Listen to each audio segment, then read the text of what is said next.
고요한 밤, 별들이 반짝이는 하늘 아래 기이한 소리가 어둠을 가르며 울려 터진다. 그것은 차가운 다른 세상에서 온 듯한 울음소리로 듣는 이의 심장을 떨게 한다. 사람들은 자주 서로에게 말한다. 그 울음소리는 살아있는 자의 것이 아닐지도 모른다고. 오늘 밤 당신과 함께 생과 사의 경계를 넘어서 한국의 신비롭고 오싹한 이야기들을 탐험해보려 합니다. 당신은 두려움과 마주할 용기가 있습니다. 아니면 어둠 속에서 조용히 피할 것인가. 이제 마음을 열고 기다리고 있는 끔찍한 기밀들에 대기하세요. 차를 타고 고속도로에 나가면 언제나 반가운 곳이 바로 휴게소입니다. 먹을 것도 많고 볼거리도 많아서 휴게소가 보이면 반가운 마음이 먼저 들죠. 물론 오늘은 그런 행복한 이야기가 아닌 무서운 이야기를 들려드릴 텐데요. 휴게소에서 알바를 하셨던 분이 그곳에 있는 귀신 이야기를 보내주셨습니다. 아무래도 내용 자체가 어디 휴게소인지 특정할 수 있어서 너무 자세한 내용은 재미있습니다. 그럼에도 여전히 무섭고 어딘지 찾아보고 싶을 정도네요. 가시죠. 안녕하세요.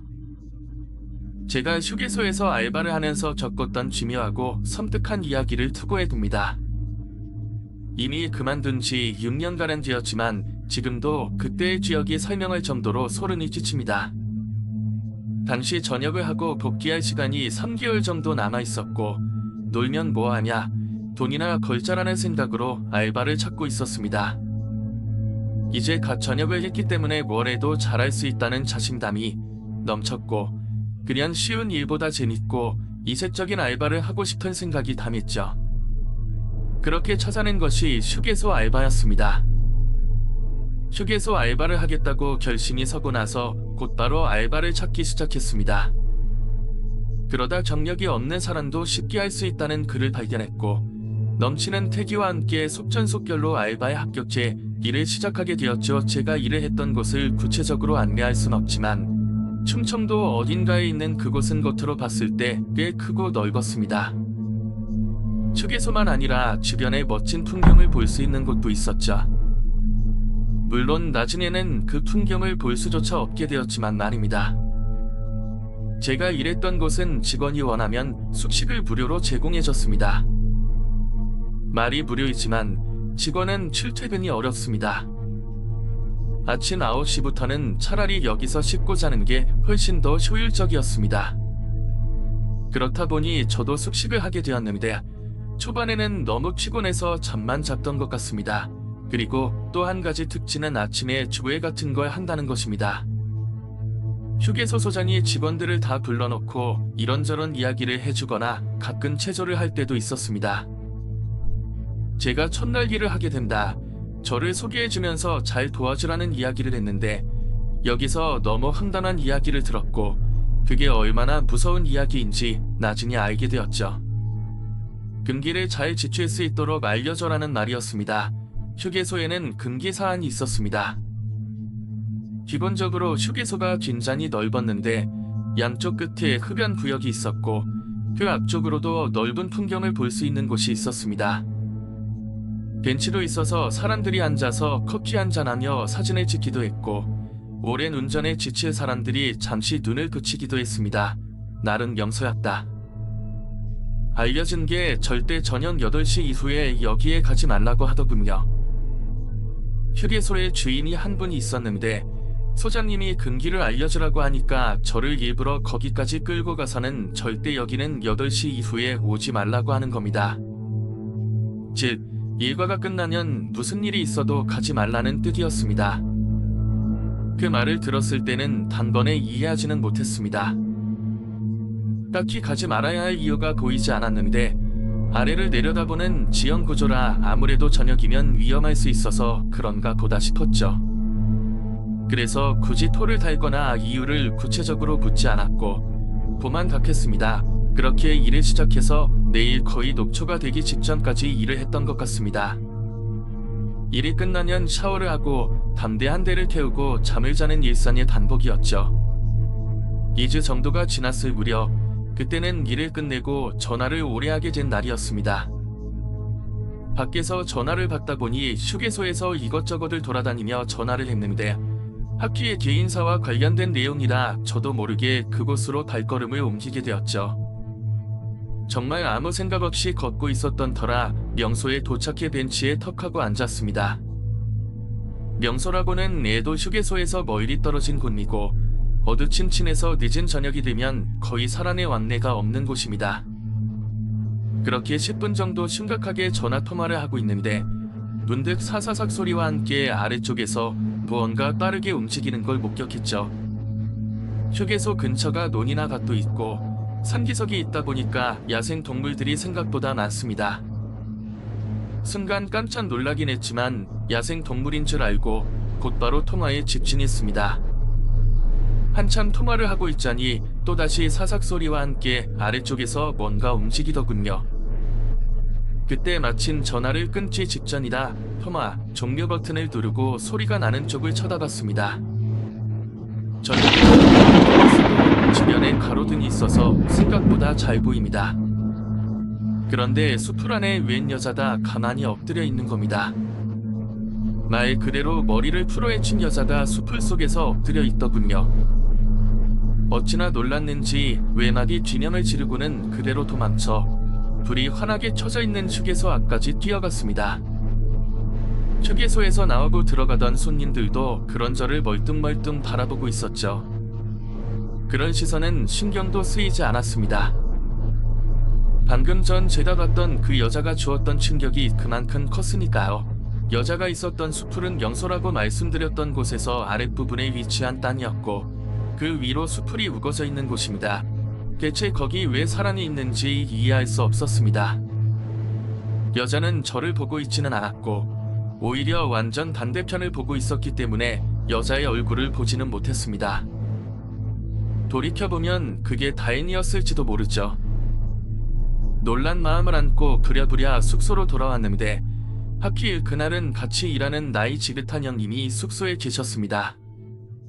그래서 곧장 달려가서 제가 방금 봤던 걸 그대로 설명해 드렸고 저게 뭔지 여쭤봤죠. 그랬더니 하시는 말씀이 너 그 여자애 봤구나. 가지 말라니까 왜 가서 소만 꼴을 당하냐라고 하시는 겁니다.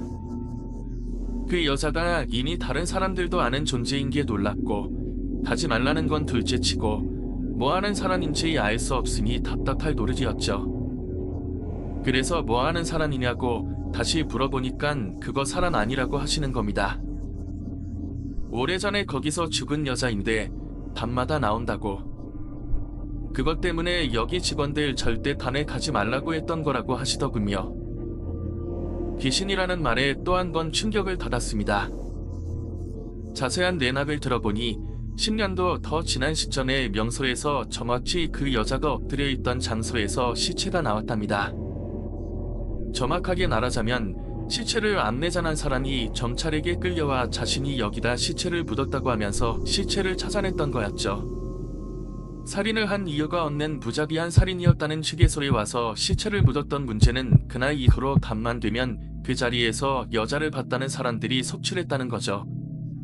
귀신을 본 사람들이 하나같이 하는 말이 머리다 긴 여자가 바닥을 기어다니고 마치 뭐라도 찾는 것처럼 빠른 속도로 그 주변에 기어다닌다는 겁니다.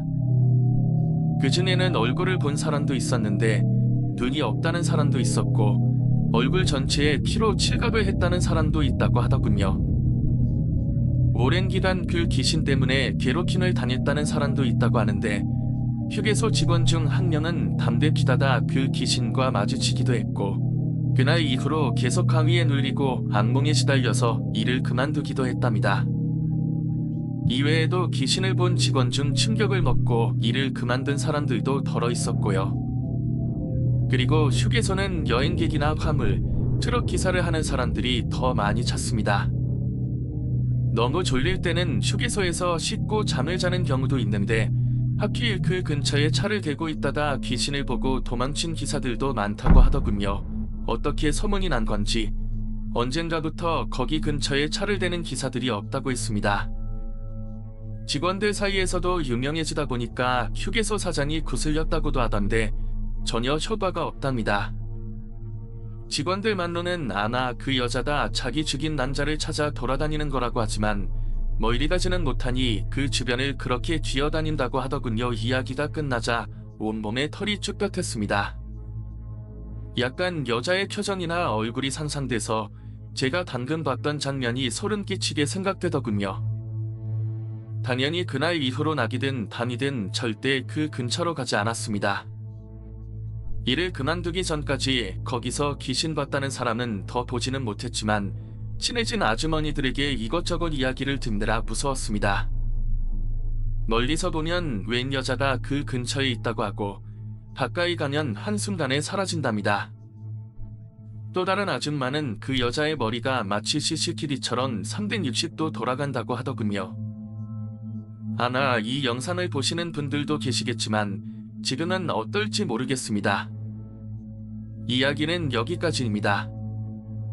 이분이 인생에서 처음이자 마지막으로 본 귀신이라고 하시더라고요. 청순에 귀신 볼 일이 없는 분인데 만약 이분 눈에 보이는 거라면 원한이 너무 깊어서 영원히 없는 사람들에게까지 영향을 줄 정도인 것 같습니다. 그렇네요.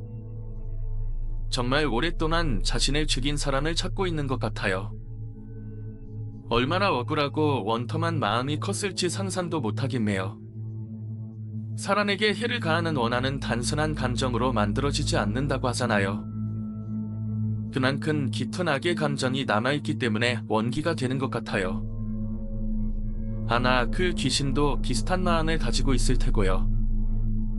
언젠가는 그 사람을 찾아내서 원하는 바를 이루기를 진심으로 바랍니다. 그런 슬픈 일이 반복되지 않기를 바라기도 하고요. 이제 우리는 오싹하고 신비로운 이야기를 함께 나눠왔습니다. 한국의 괴담은 단순한 두려움을 넘어 인간 내면의 어두운 면을 드러내기도 합니다. 여러분은 이 이야기를 들으면서 어떤 생각이 드셨나요? 이런 신비로운 이야기들이 마음에 드셨다면 좋아요를 눌러주시고 친구들과 공유하며 댓글로 여러분의 의견을 남겨주세요. 여러분의 응원이 저에게 큰 힘이 됩니다. 다음 어두운 밤에 다시 만나요.